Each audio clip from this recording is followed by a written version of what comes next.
حضور صلی اللہ علیہ وآلہ وسلم کی آیات مبارکہ کے اندر جتنے سرایا پیش آئے ان کا بیان بھی پہلے ہو چکا۔ جو غزوات پیش آئے، غزوہ احزاب یعنی غزوہ خندق جس کو کہتے ہیں، خندق تک ان تمام غزوات کا بھی بیان ہو چکا۔ غزوہ خندق کے بعد جنگ پیش آتی ہے غزوہ بنو قریظہ۔ حضور نبی اکرم صلی اللہ علیہ وآلہ وسلم غزوہ خندق یا غزوہ احزاب کے اندر جب مسلمان میدان میں نکلے تو غزوہ احزاب اسلامی تاریخ کی اس حساب سے منفرد جنگ تھی، اس کو انفرادیت حاصل تھی کہ عرب کے اندر وہ جنگی حربہ جو پوری تاریخ کے اندر استعمال نہیں ہوا، وہ جنگی حربہ مسلمانوں نے وہاں پہ آزمایا۔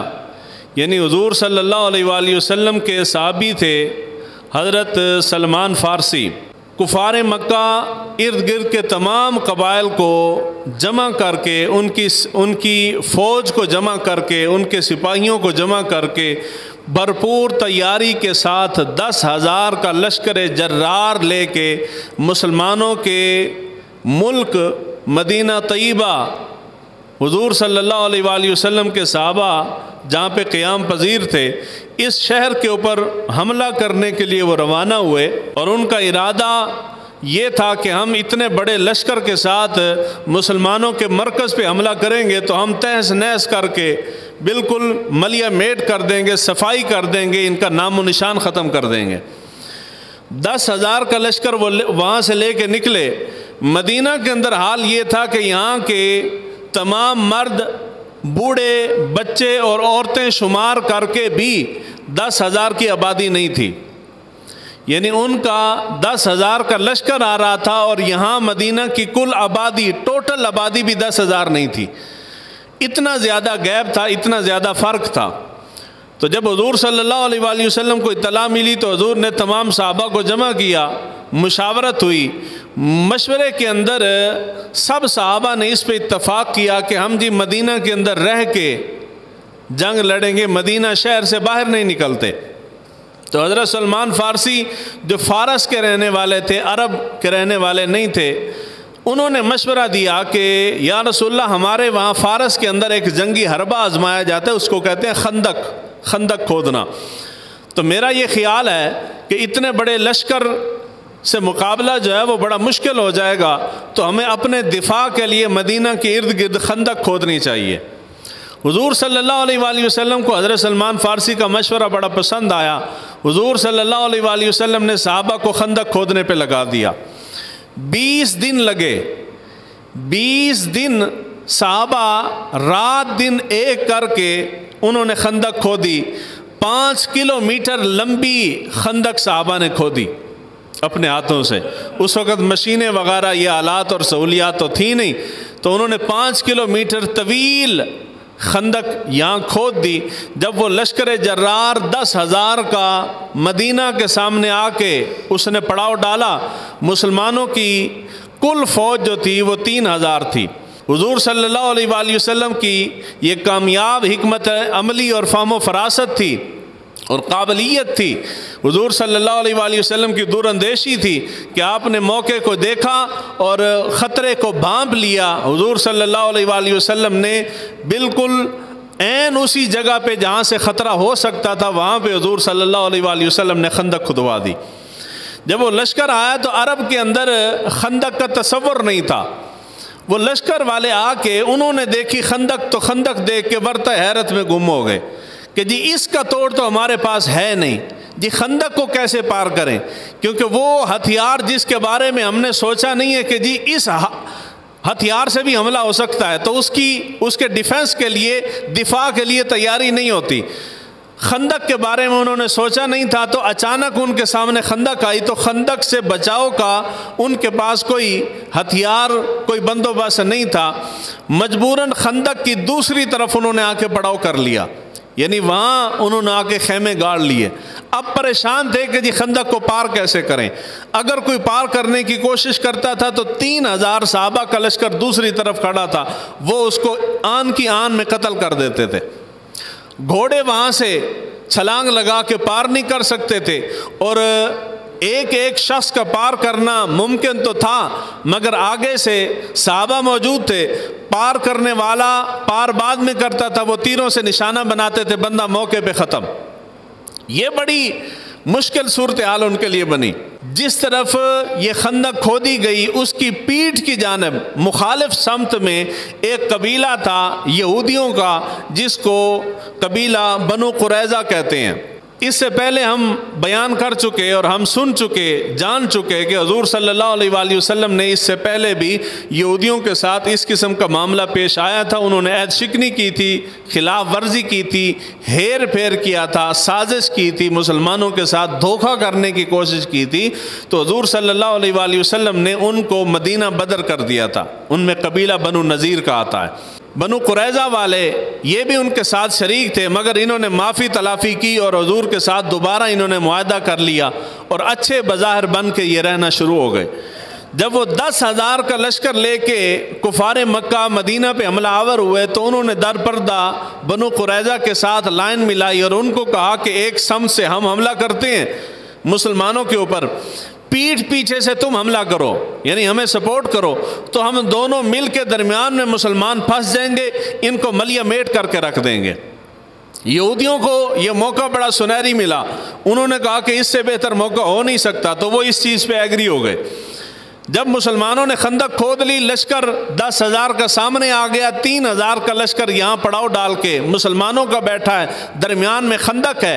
حضور صلی اللہ علیہ وآلہ وسلم نے دفاع کے پیش نظر، دفاعی نقطہ نظر سے مدینہ کی جتنی خواتین تھی، خواتین کو، بچوں کو اور بوڑھوں کو جو جنگ لڑنے کے قابل نہیں تھے، ضعیف تھے، ان سب کو جمع کر کے بنو قریظہ کے ساتھ ایک مقام تھا، اس مقام پہ سب کو منتقل کر دیا کہ اگر جنگ مدینہ کے اندر آ جاتی ہے، لشکر کو ہم روکنے میں کامیاب نہیں ہوتے، تو کم سے کم بچے، عورتیں اور بوڑھے جو ہیں وہ بچ جائیں، ان کی جان بچ جائے۔ بنو قریظہ کے ساتھ وہ پناہ گاہ تھی۔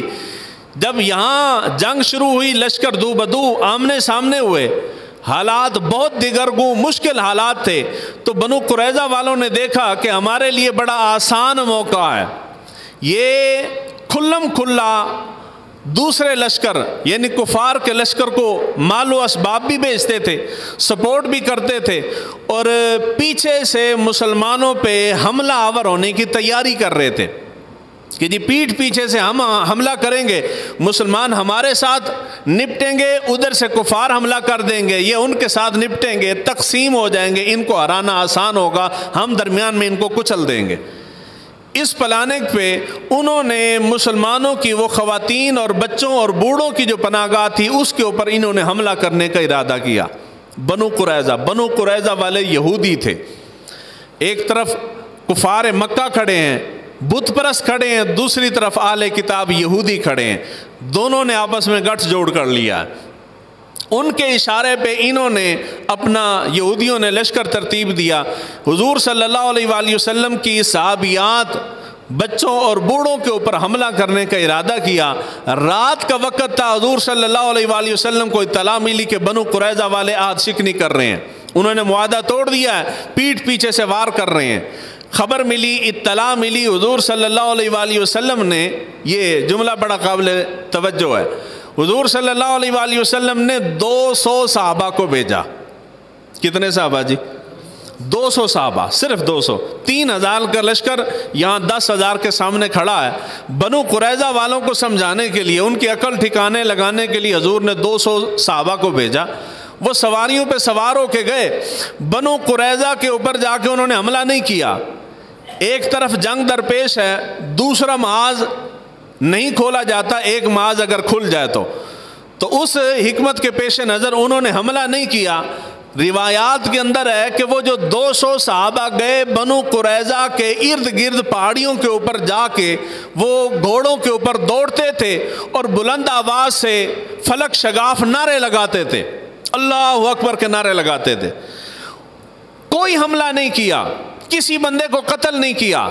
تاریخ اس بات کی گواہ ہے کہ صحابہ کے نعرے تھے خالی، ان نعروں کی دہشت سے بنو قریظہ بیٹھ گئے، حملے کی نوبت ہی نہیں آئی۔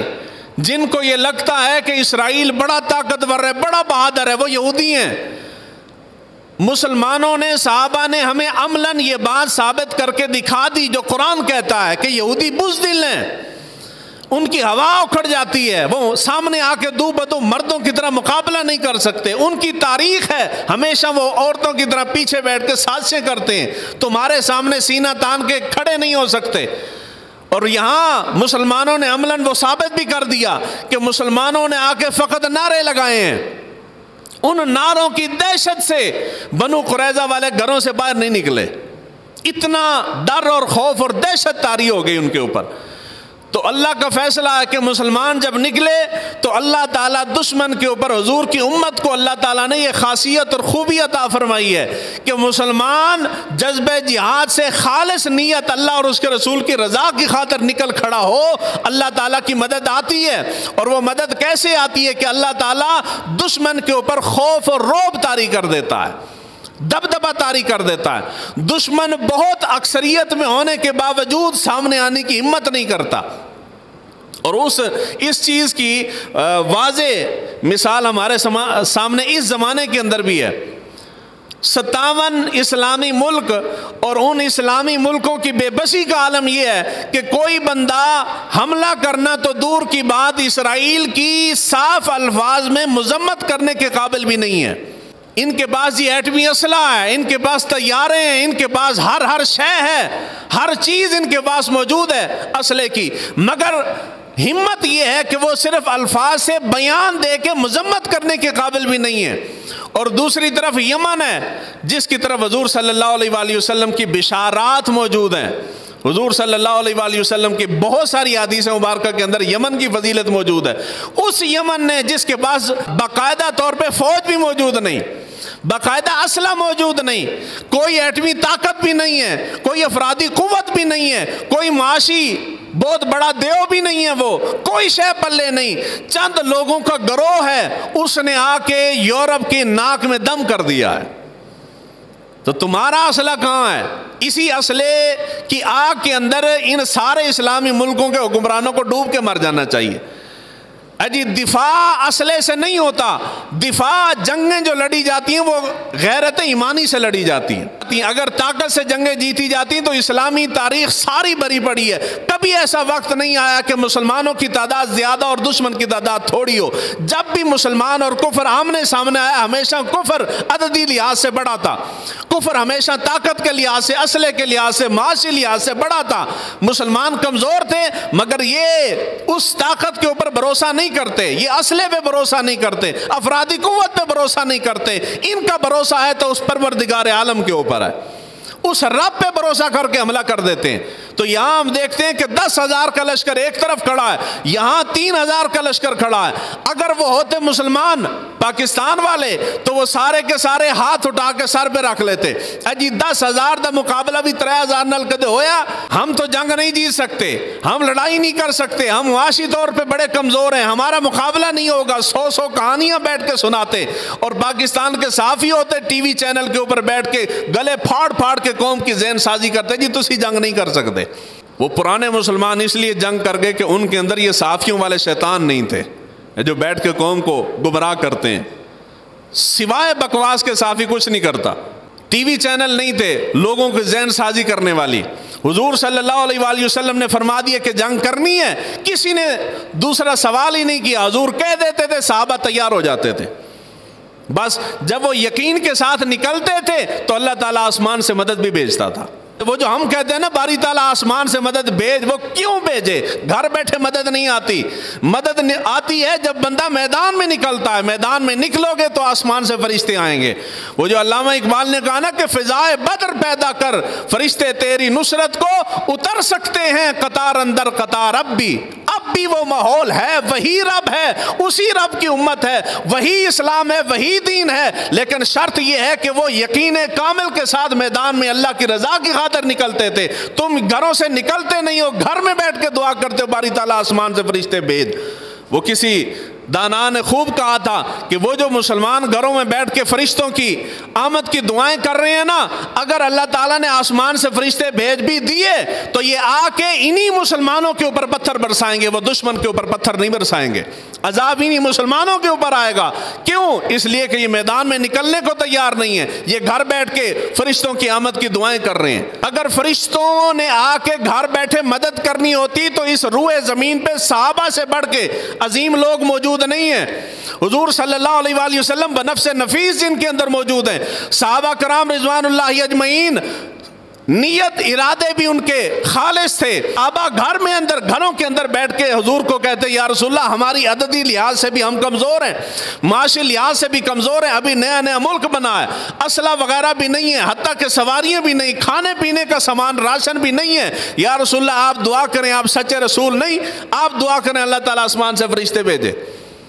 مگر کسی صحابی نے ایسا نہیں کہا۔ جب حضور نے کہا کہ جنگ کرنی ہے تو صحابہ انہوں نے نہ اسلحہ دیکھا، نہ مال و اسباب دیکھے، نہ ملک کی معیشت دیکھی، نہ عددی برتری دیکھی، کوئی شے نہیں دیکھی۔ حضور نے کہا نکلنا ہے تو صحابہ سارے حضور کے ساتھ سینہ بسینہ نکل کھڑے ہوئے۔ جب نکل پڑے تو تب اللہ تعالیٰ نے مدد بھیجی، جب میدان میں پہنچے تو پھر رب نے مدد بھیجی۔ گھر بیٹھ کے کبھی بھی فرشتوں کی مدد، بس بولی فرشتوں کی مدد نہیں آتی۔ ہم نے تو اسی لیے آج تک کبھی دعاؤں میں یہ مانگا ہی نہیں ہے کہ باری تعالیٰ آسمان سے فرشتوں کی مدد بھیج۔ ہم کس منہ سے مانگے؟ جی جب تک آپ کوشش نہیں کرتے نا اللہ تعالیٰ، جی میں باہر نکل کے محنت مزدوری روزگار تلاش نہ کروں، میں گھر بیٹھ کے دعا کرتا رہوں باری تعالیٰ تو رازق ہے، تو ہی کائنات کو کھلانے والا ہے، مجھے رزق عطا فرما، تو میرے گھر میں رزق آئے گا نہیں۔ رزق کے لیے مجھے باہر نکل کے کوشش کرنی پڑے گی، اپنی کوشش کروں گا، اس کے بعد رب سے اس کا فضل مانگوں گا تو اللہ تعالیٰ مجھے رزق عطا کرے گا۔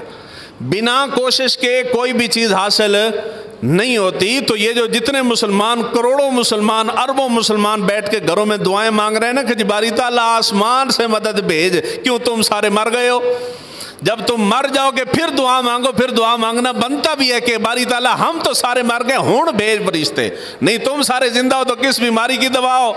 جب نعرے لگتے ہیں کہ غلامی رسول میں موت بھی قبول ہے تو ہن دیو نا موت، ہن موت نہ اپنے سینے نہ لاؤ، نہ پتہ لگے کس طرح۔ نہیں، ہم موت کو سینے کے ساتھ لگانے والے نہیں ہیں، ہم لنگر کھانے والی قوم ہیں، ہمیں لنگر چاہیے۔ لنگر ہو تو 100 بسم اللہ قوم کو آتا دیکھو، جے لنگر نہ دیو تو پھر ساڈا کوئی تو نال تعلق ہی کوئی نہیں ہے، اسی جان دے ہی نہیں تھانوں۔ جی بندہ پوچھے نا کہ روٹی دین ہے، روٹی ایمان ہے، روٹی مذہب ہے، روٹی قرآن ہے، روٹی کلمہ ہے، ہر شے ہمارا روٹی، روٹی کے علاوہ کام ہی کوئی نہیں ہمارا۔ نہیں، روٹی سے باہر نکل، روٹی کی خاطر دین سے غداری نہ کر۔ خادم صاحب فرماتے تھے، بڑا کمال کا جملہ، کہتے تھے کہ جنیا کدے بھی روٹی واسطے دین نال غداری نہ کر، رب تو روٹی کتیاں نو بھی دے دیندا ہے۔ روٹی ایسی چیز ہے کہ جس کی خاطر دین کے ساتھ غداری کی جائے، وہ تو رب کتوں کو بھی بھوکا نہیں چھوڑتا، جرند پرند حشرات الارض، حقیر سے حقیر ترین مخلوق کو بھی رب بھوکا نہیں مارتا، اس کو بھی رزق اس کے ٹھکانے پہ، اس کی جگہ پہ موجود اس کو مل رہا ہے۔ انسان تو اشرف المخلوقات ہو کے اس روٹی کی خاطر جو رب کتوں کو دے رہا ہے، اس روٹی کی خاطر تو دین سے غداری کر جائے گا۔ جنگ ختم ہو گئی احزاب کی، یہ تفصیل کے ساتھ احزاب کا پہلے بیان ہو چکا۔ جنگ ختم ہوئی، حضور صلی اللہ علیہ وآلہ وسلم واپس تشریف لائے۔ بعض نے لکھا ہے کہ صبح کی نماز وہاں پڑھ کے لشکر اسلام واپس آیا مدینہ، اپنے مقام پہ گھروں کی طرف واپس پلٹا۔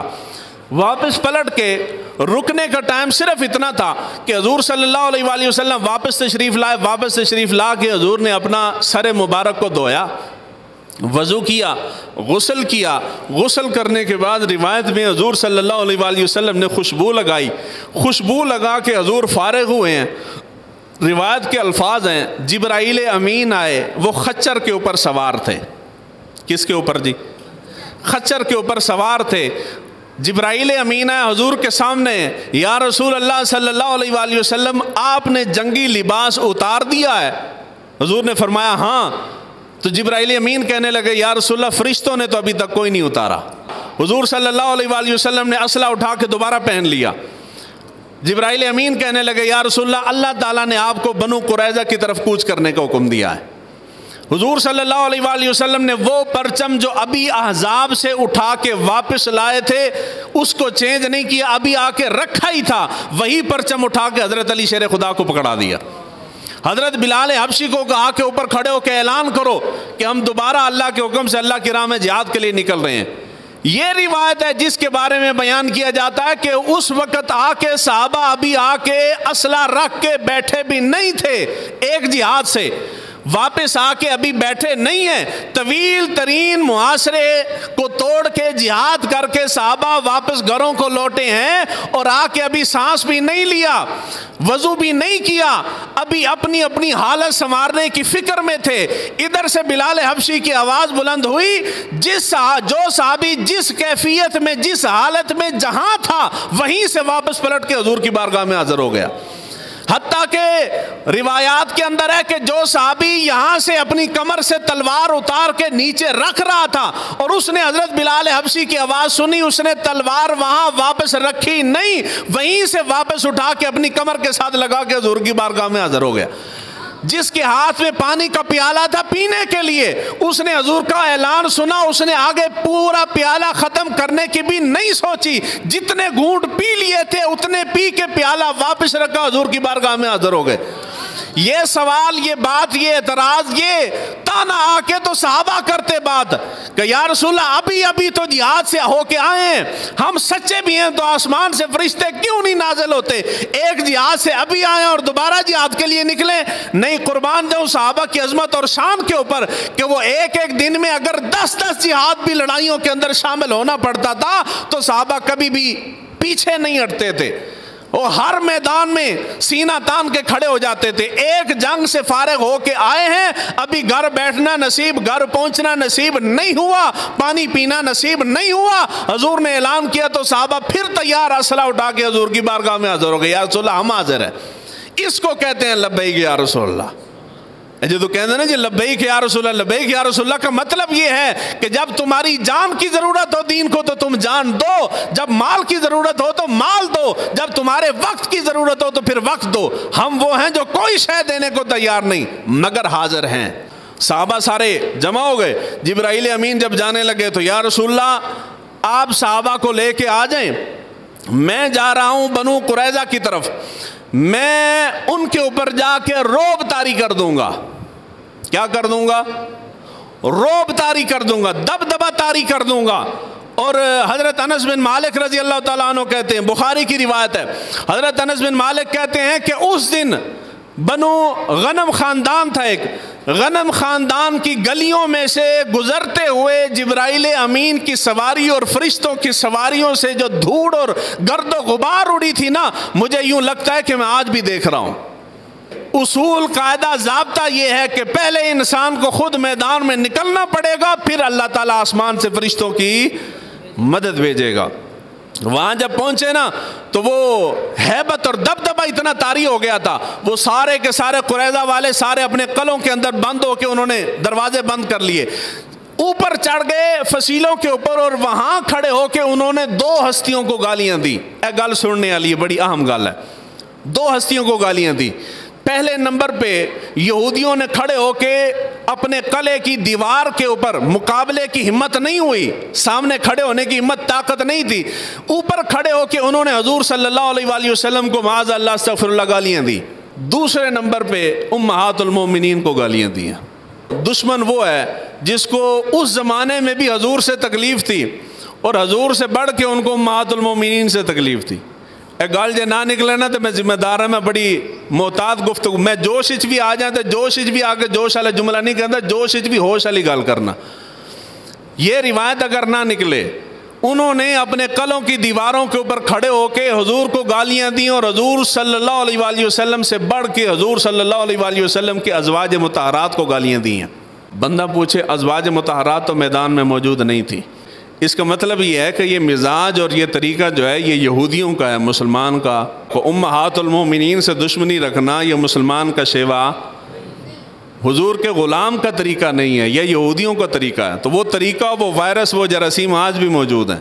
ہم مسلمان ہیں مگر جب امہات المومنین کا نام آتا ہے تو چہرے کے اوپر 12 بج جاتے ہیں۔ تو جس کو امہات المومنین کا نام سن کے جس کا چہرہ بگڑ جائے، اس کا مطلب یہ ہے کہ ایمان خالص کوئی نہیں ہے اس کا۔ تو ایمان والا وہ ہے جس کی یہ ساری مائیں ہیں، ہم ان کو امہات المومنین کہتے ہیں نا جی، مومنوں کی مائیں ہیں۔ تو جو مومن ہے وہ کبھی بھی ان کے نام سے چڑھے گا نہیں۔ وہ تو ماں کا نام آئے تو بیٹا خوش ہو جاتا ہے جی، ہماری ماؤں کا نام آتا ہے، ہم تو کہتے ہیں رات دن 24 گھنٹے ہمیں امہات المومنین کی شان اور عظمت سنائی جائے، ہمیں تو پریشانی لائق نہیں ہوتی۔ کیوں؟ اس لیے کہ وہ ہماری مائیں ہیں، اور ماں کی خوبی عظمت سن کے بیٹے کو فخر محسوس ہوتا ہے، تو ہمیں فخر محسوس۔ تو انہوں نے کھڑے ہو کے وہاں حضور کو گالیاں دی اور حضور صلی اللہ علیہ وآلہ وسلم کے ازواج مطہرات کو گالیاں دی۔ وہاں پہ کھانے کے لیے کیا تھا؟ حضرت کعب بن عمر وہ بیان کرتے ہیں کہ ہمارے پاس ایک جنگ سے لوٹے تھے، یعنی ظہر کی نماز، حضور احزاب سے لوٹے ہیں، آ کے آپ نے ظہر کی نماز پڑھی ہے، صحابہ میں سے اکثریت نے ابھی نماز نہیں پڑھی تھی، اور دوبارہ جہاد کا اعلان ہوا ہے، حضور نے فرمایا کہ اب عصر جو ہے جا کے ہم بنو قریظہ میں پڑھیں گے، بس اتنا وقفہ ہوا ہے، وہاں جا کے پڑھیں گے۔ تو کھانے کے لیے کیا تھا؟ حضرت کعب فرماتے ہیں کہ ہمارے پاس صرف کھجوریں تھیں کھانے کے لیے، اور وہ کھجوریں بھی حضرت سعد بن عبادہ نے بھیجی تھی، ان کے باقی کھجوریں تھیں۔ ہم ایک جنگ سے آئے ہیں، دوسری جنگ کی طرف چلے گئے ہیں، کھانے کے لیے کوئی شے نہیں، فقط کھجوریں تھیں، وہ کھجوریں کھاتے تھے اور اوپر سے پانی پی کے رب کا شکر ادا کرتے تھے۔ تو ہم نے سوچا کہ شاید صرف صحابہ غریب نادار تھے، وہ کھجوریں کھاتے ہوں گے جو کمانڈر ان چیف تھے، جو صحابہ میں بڑے جرنیل تھے، کائنات کے والی تھے، شاید ان کے لیے خصوصی ڈشیں بن کے پیچھے ہیڈ کوارٹر سے آتی ہوں گی۔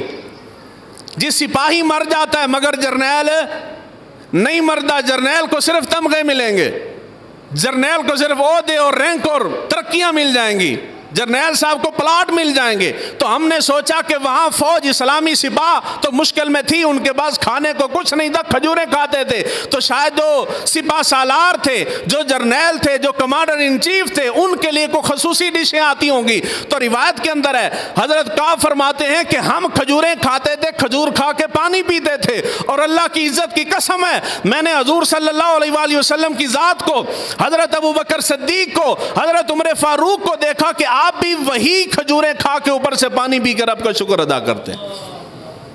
اے جری مسلمانہ جنگاں جیتیاں نا، ایسے خوبی دی وجہ تو جیتیاں نے۔ یہ جو تفریقیں آئی ہیں نا جی، وہ فلاں بڑے رینک والا ہے تو اس کو اسی رینک کے حساب سے کوٹھی ملے گی، اس کو اس کے رینک کے حساب سے بنگلہ ملے گا، اس کو اس کے رینک کے حساب سے سہولیات ملیں گی۔ انہی چیزوں نے آ کے بزدلی پیدا کی ہے۔ دولت انسان کو بزدل بناتی ہے۔ کیا بناتی ہے؟ محبت سے بولیں، کیا بناتی ہے؟ بزدل۔ جس دن حضرت عمر فاروق رضی اللہ تعالیٰ عنہ کے دور حکومت میں شام فتح ہوا اور مال غنیمت آیا، مال غنیمت کا اتنا بڑا ڈھیر مسجد نبوی کے صحن کے اندر رکھا ہوا تھا، حضرت عمر فاروق رضی اللہ تعالیٰ عنہ نے اس مال و دولت کو دیکھ کے عمر فاروق رضی اللہ تعالیٰ عنہ مسجد نبوی کے صحن میں کھڑے ہو کے رو پڑے۔ تو صحابہ نے سوال کیا، یا امیر المومنین، مال کو دیکھ کے تو لوگ خوش ہوتے ہیں، آپ رو کیوں رہے ہیں؟ فرمایا میں رو اس لیے رہا ہوں کہ آنے والے حالات مجھے نظر آ رہے ہیں، تمہارے اندر مال آ گیا ہے، مال کی محبت پیدا ہوگی، تو مال کی محبت انسان کو بزدل بناتی ہے، تم بزدل ہو جاؤ گے، پھر اس مال کی خاطر لڑو گے جس طرح کہ ہم لڑ رہے ہیں۔ تو مال انسان کو، سہولیات، آسائشیں، یہ ساری چیزیں انسان کو بزدل بناتی ہیں۔ حضرت سعد بن معاذ بڑے جلیل القدر صحابی تھے۔ گھیرا ڈال دیا گیا بنو قریظہ کے قلعوں کو، تقریباً 15 دن تک گھیرا جاری رہا۔ انہوں نے مختلف شرطیں بچنے کی رکھی، حضور صلی اللہ علیہ وآلہ وسلم نے کوئی شرط قبول نہ کی، حتیٰ کہ نوبت یہ آئی کہ اوس کے لوگ جو تھے وہ حضور کے پاس آئے اور انہوں نے منت سماجت کی کہ یا رسول اللہ ان کے ساتھ کوئی رحم والا معاملہ کیا جائے۔ حضور صلی اللہ علیہ وآلہ وسلم خاموش ہو گئے، حتیٰ کہ جب اصرار بہت زیادہ بڑھ گیا نا تو حضور نے فرمایا کہ ایسے کرتے ہیں کہ بنو قریظہ کا فیصلہ اوس والے جو سفارش کر رہے ہیں، اوس میں سے ہی تم میں سے کوئی بندہ منتخب کر لیتے ہیں، وہ فیصلہ کر دے ان کے بارے میں، جو فیصلہ کر دے میں منظور کر لوں گا۔ تو بنو اوس والے سارے راضی ہو گئے صحابہ، انہوں نے کہا جی ٹھیک ہے، ہمیں منظور ہے۔ حضور صلی اللہ علیہ وآلہ وسلم نے حضرت سعد بن معاذ کو بلوایا۔ سعد بن معاذ اس وقت زخمی تھے، مسجد نبوی کے صحن کے اندر خیمہ لگا ہوا تھا، اس خیمے کے اندر آپ رہائش پذیر تھے، اور جو آپ کی خدمت کر رہی تھی کعبہ بنت سعد، مسجد کے اندر خیمہ لگا ہوا تھا، اس کے اندر آپ کا علاج چل رہا تھا، اور قیبہ جو تھی یہ آپ کا علاج کر رہی تھی، پٹیاں وغیرہ کرتی تھی۔ یہ خصوصی طور پہ اس لیے بتایا کہ مسجد کا کنسیپٹ جو ہے وہ بڑا وسیع ہے۔ یہ مسجد کو نماز تک ہم نے محدود کیا ہے۔ پرانے وقتوں میں حضور کے زمانے مبارک میں اور صحابہ کے زمانے مبارک میں جو جنگوں کے اندر سے زخمی آتے تھے نا، ان کو مسجد کے اندر ٹھہرایا جاتا تھا۔ ساڑھا بندہ بغیر نویت و سنت الاعتکاف اندر پڑے بغیر مسجد آ جاتے تو کوئی شے چک کے کھا لیتے، بندہ اندر جی گناہ گار ہو گئے۔ جی کیوں گناہ گار ہو گیا؟ مسجد کو اتنا محدود کیوں کیا ہے کہ جی سارے کام مسجد سے باہر نہیں؟ صحابہ سارے کام مسجد میں کرتے تھے، ہر کام مسجد میں ہوتا تھا۔ سرکاری میٹنگ بھی مسجد میں ہوتی تھی، فوج کی میٹنگ مشاورت بھی، کور کمانڈر کانفرنس بھی مسجد میں ہوتی تھی۔ اس لیے تو لوگوں کے اوپر ان کا دبدبہ اور رعب تھا۔ تو حضرت سعد بن معاذ مسجد کے اندر خیمہ لگا ہوا تھا، وہاں رہائش پذیر تھے۔ حضور نے بندے کو بھیجا، ان کو سواری پہ سوار کر کے لے جایا گیا۔ جب وہاں میدان کے اندر پہنچے، صحابہ بیٹھے ہوئے تھے۔ حضور صلی اللہ علیہ وآلہ وسلم نے فرمایا صحابہ کو کہ اپنے سردار کا استقبال کرو۔ تو صحابہ کہتے ہیں کہ ہم اپنی ٹانگوں کے اوپر کھڑے ہو گئے، دو صفیں بنا لی، اور حضرت سعد بن معاذ ان دو صفوں کے درمیان ایسے سواری کے اوپر چل کے آئے ہمارے بیچ میں۔ جہاں سے گزرتے تھے تو لوگ ان کو سلام کرتے تھے۔ اے جڑی استقبال دی کیفیت ہے نا، یہ اس واسطے سنا رہے ہیں کہ اس زمانے اسی کسی نیک بندے، صالح بندے، کسی وڈے بندے دے استقبال واسطے کھڑے ہو جائیے، احتراماً کھڑے ہو جائیے، تو لوگ کہندے نے غیر خدا واسطے کھڑے ہوئے ہو، اس واسطے شرک کیتا ہے۔ تو یہاں کون کھڑا ہو رہا ہے؟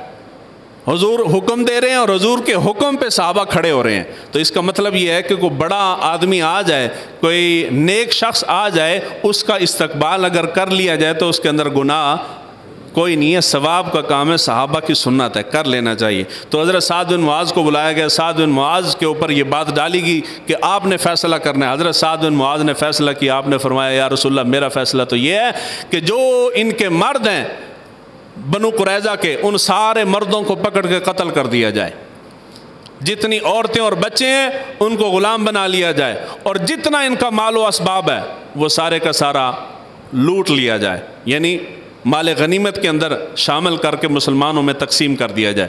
تو یہاں اب آخری نقشے کے اوپر میں آپ کو سمجھا دوں، یہ درمیان میں مدینہ ہے، یہ خندق کھودی گئی، اس طرف بھی اور اس طرف بھی یہ دو پہاڑ تھے، دائیں بائیں دونوں سائڈوں سے حملہ کرنے کا امکان نہیں تھا کہ پہاڑیاں بہت بڑی بڑی تھیں۔ مدینہ ان دونوں پہاڑیوں کے بیچ میں ہے۔ جبل صلا، یہ طلع البدر علینا جب آیا تھا اس وقت میں نے جبل صلا سمجھائی تھی، یہ بھی پہاڑ ہے، یہ بڑا پہاڑ ہے۔ پیچھے بنو قریظہ والے تھے، بنو قریظہ کے ساتھ معاہدہ تھا کہ تم ہمارے خلاف جنگ نہیں کرو گے، اس لیے پیچھے سے محفوظ تھے، دائیں بائیں سے محفوظ تھے۔ یہ سامنے سے خطرہ تھا کہ مشرکین آئیں گے تو یہاں سامنے سے حملہ کر دیں گے۔ حضرت سلمان فارسی نے مشورہ دیا کہ خندق کھودی جائے، تو اس پہاڑ سے لے کے اس پہاڑ تک یہ جتنا رقبہ تھا 5 کلومیٹر کا فاصلہ تھا، اس 5 کلومیٹر کے فاصلے کے اوپر یہ خندق کھودی گئی تاکہ مشرکین کا لشکر یہاں سے کراس نہ کر سکے۔ 5 کلومیٹر کی خندق کھودی گئی، 3000 کا مسلمانوں کا لشکر یہاں کھڑا ہے، 10,000 مشرکین کا لشکر یہاں کھڑا ہے۔ ان سب نے آ کے پڑاؤ کیا۔ 6 قبیلے تھے ان کے، بنو اشجع، بنو فزارہ، بنو سلیم، بنو اسد، بنو قریش، بنو غطفان، بنو مرہ، یہ ساروں نے آ کے اس کو دیکھا تو ورطہ حیرت میں گم ہو گئے۔ یہاں آ کے انہوں نے خندق کی دوسری طرف پڑاؤ کر لیا۔